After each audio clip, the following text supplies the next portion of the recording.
So Israel has launched airstrikes against Hamas after their refusal to release hostages. And frankly, I think this is something that should have been done a long time ago. Now, granted, I'm not in the region. I'm not one of these family members where, sadly, their family members are still being held hostage by Hamas.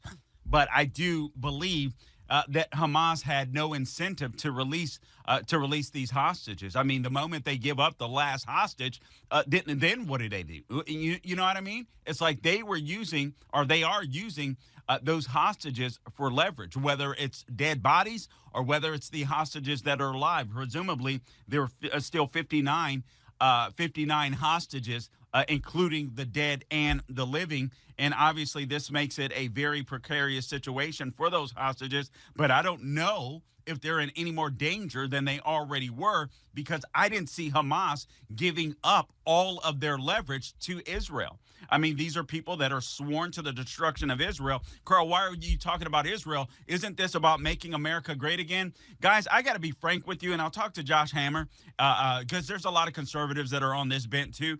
If you're dumb enough to believe that Israel doesn't have an impact on American culture, American society, American foreign policy, I don't know what to tell you. This isn't Russia, Ukraine. This is a totally different beast. Frankly, some of the reason why we see a lot of the chaos that we're seeing on our college campuses, it's because there's a direct link to Iran, a direct link to Islamists that we've been let me just say it this way. We've been infiltrated. And I'm not sure that many Americans realize the deal. We've been infiltrated. I mean, I'm looking at the cleanup on aisle 10 that Trump has to do for the Biden administration. And for as much as we've gone astray as far as domestic policy is concerned, we've gone astray as far as foreign policy is concerned, and it's a huge mess. And it's going to be extremely difficult for Trump to be able to put it back together.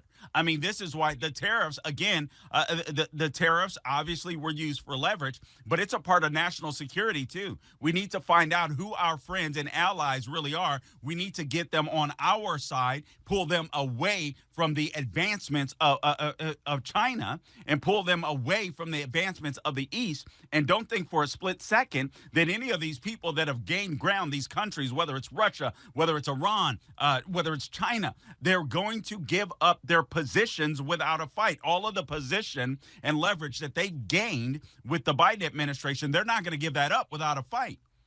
And so that's why I've said time and time again, what Trump is facing, he's got a Herculean task in front of him that I'm not sure a lot of Americans get. And frankly, especially if you happen to be secular or agnostic or even atheist. What we're seeing on the college campuses, it isn't just about anti-Semitism. It is about anti-Western civilization. And again, I'll get into it with Josh Hammer at the top of the next hour. But that's what it's about. And we're part of that.